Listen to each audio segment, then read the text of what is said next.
Ilero kanyo makare ahinya aka bende pod adwa medo paro ne nyaka Ramogi Ajwang' maneno wa kumora mora ukinyi makawuono. In bende inyalo chwalo paro mora mora ote mora mora kotudore kod thuon wach mabende watwake ukinyi makawuono. Ichwalo penjo kata ote mora mora mintiere gode namba mar 336 Facebook kacha benda nyisi ni wantiere live X, wantiere live ukinyi makawuono ka achiel kod YouTube bende wantiere live duto ibiro yudo wa Ramogi TV. Ane twakae kod Richard Ogendo jagoro maduong' mar Kesaga.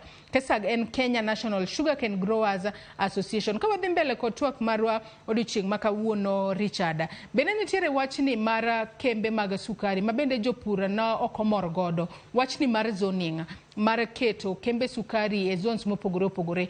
Wach makamano ang'o momiyo thothne jopur manitie mago jopur mag niang' kata gwenge ma ipure niang' nonego bed ni poge kidienje mopogore opogore, obed mano mar Central moting'o kaunti ma Kisumu, Nandi kod Kericho, wantiere kanyo kod Upper Western moting'o Bungoma, Kakamega, Trans Nzoia kod Uasin Gishu, Lower Western moriwo Busia, Siaya kod Mumias.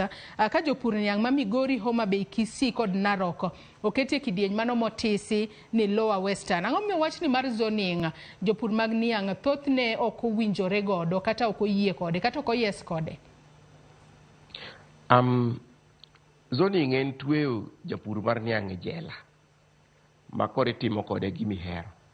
To wami background moro matin. Nitie weta ariyo moko ma Kisumu ka nogero kambi moro ni West Kenya ei Kakamega ka.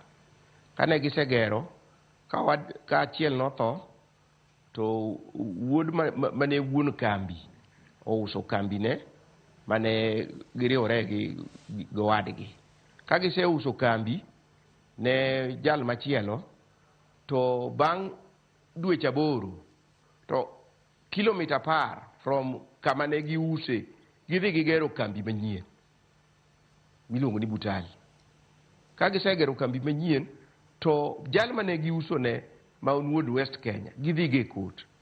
Ka gidhi ge court to judge mane ong'ado case ni niluongo ni Chief Justice masani Martha Koome nong'ado case ni niang' en mar japur. Japur nyalo uso niang'e ne ng'amo hero samo dwaro kako hero ng'ama chule.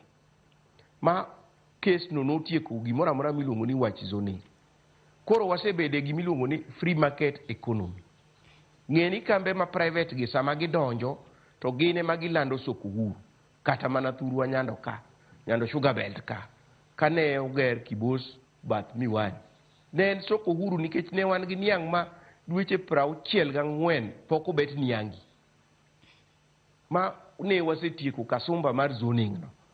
Koro ohala bedo matek nikech kamoro amora samoro yudo ka nitie jalo ma teko ne ng'eny moloyo moko. Koro jok ok nyal compete. Koro gichako keto road blocks. Gitwe japur to gitam ng'acha bende kik tim ohala e area ma giparo ni margi. Mane timore nikech kane weche tek nyando sugar belt ma koro niang' ichuli nyaka ja private chuli samo hero ochuli gimodwaro.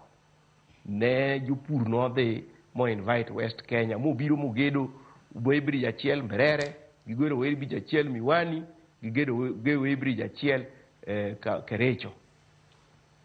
Nyaka ne investor mar West Kenya B tinde ichulo ji weekly kendo iyudo ka nyaka kambi mag sirikal nyaka ywa socks gi malo mondo chur japur mar niang'.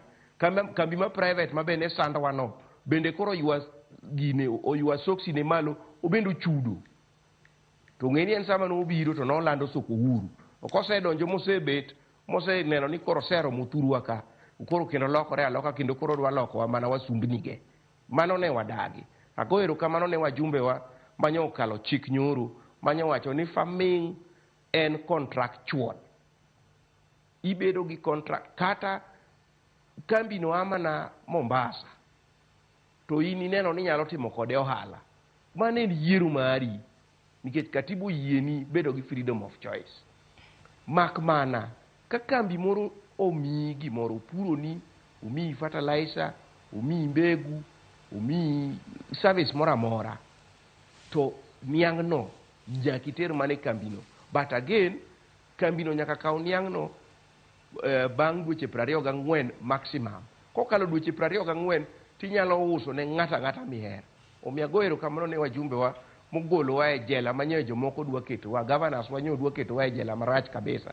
Nikech kata kane wabedo gi conference Kakamega, iyudo ka gavanas gin gibet mbele kage gi jotendgi giwacho wach jopur niang' to keto obet toke piny moro nono kuchocho. Koro wang'iyo to wacho to koro gini ne en talk shop moro idwa tim kodwa misango moro kae.